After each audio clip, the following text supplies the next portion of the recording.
Good morning. How's it going? I hope you're doing well this morning.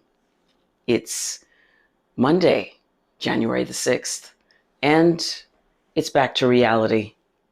I'm enjoying some tea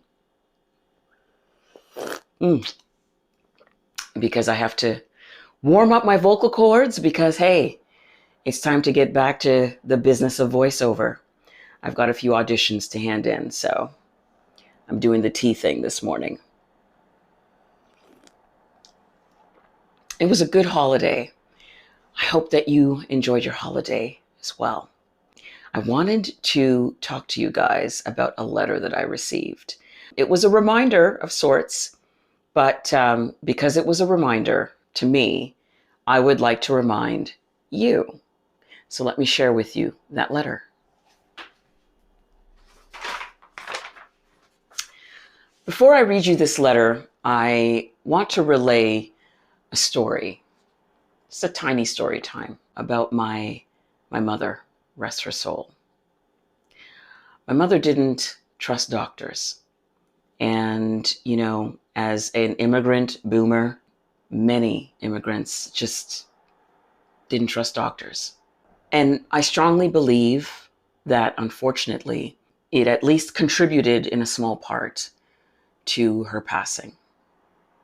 You see, in not trusting doctors and in not going to the doctor as often as she could or should have, she got a late diagnosis of cancer.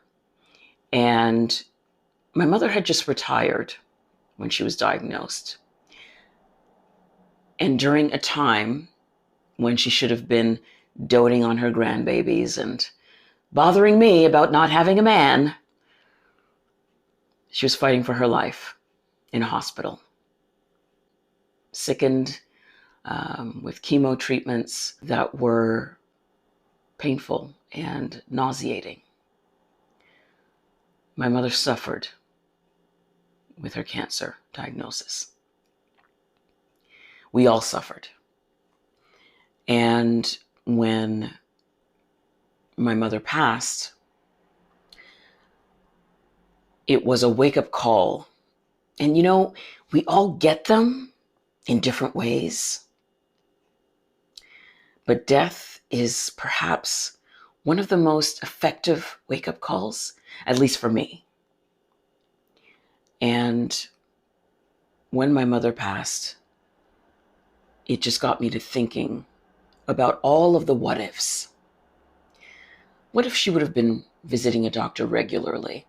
And by the way, it's not for lack of trying from us, her kids, and our dad, trying to force her to go to see a doctor.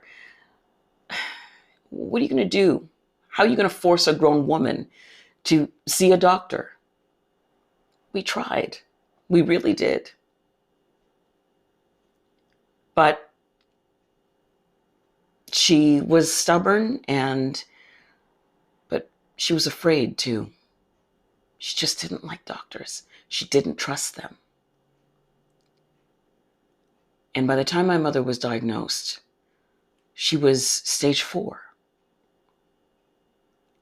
And she was diagnosed not long after her retirement at 65. And she died within 6 months. Less than that. And it was devastating to us.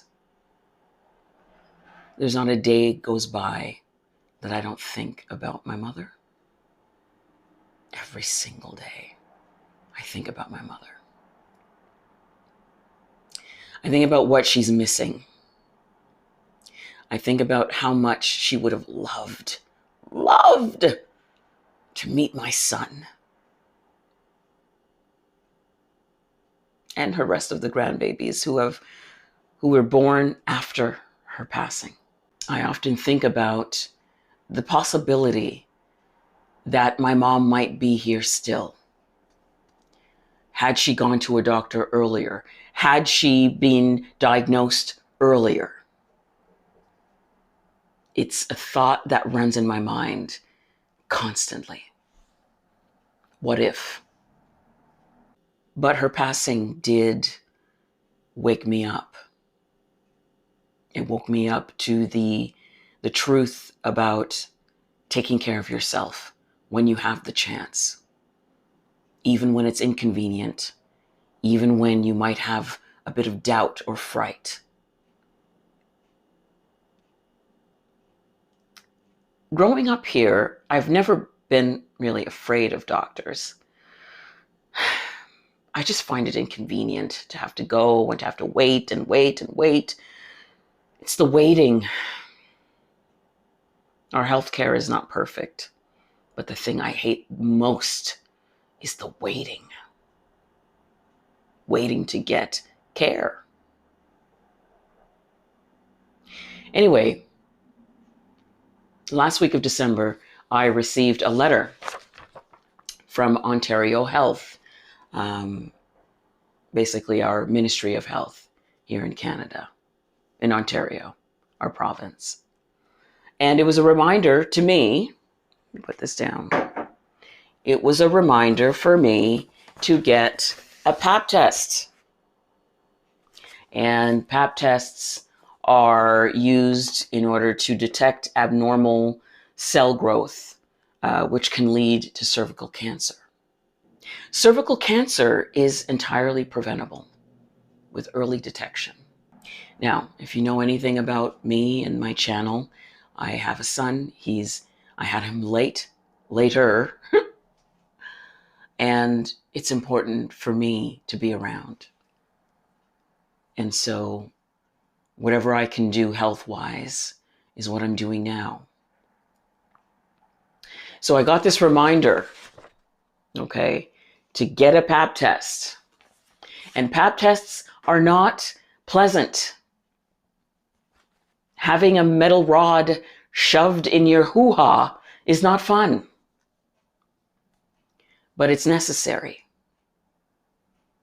Because if there's anything that comes up early, if it's early enough, it's preventable. It's treatable.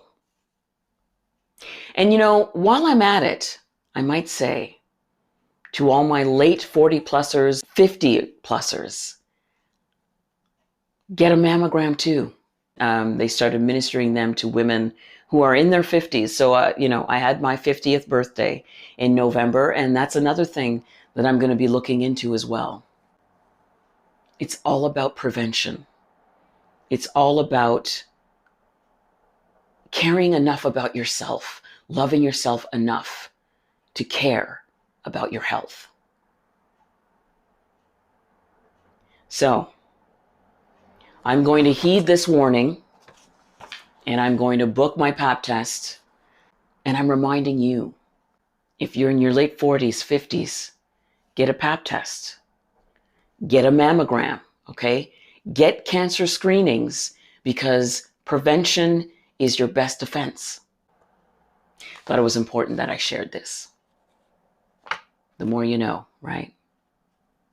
Anyway, I'm going to get back. I have a couple of voiceovers to do. But have a great week, and I'll see you in the next one.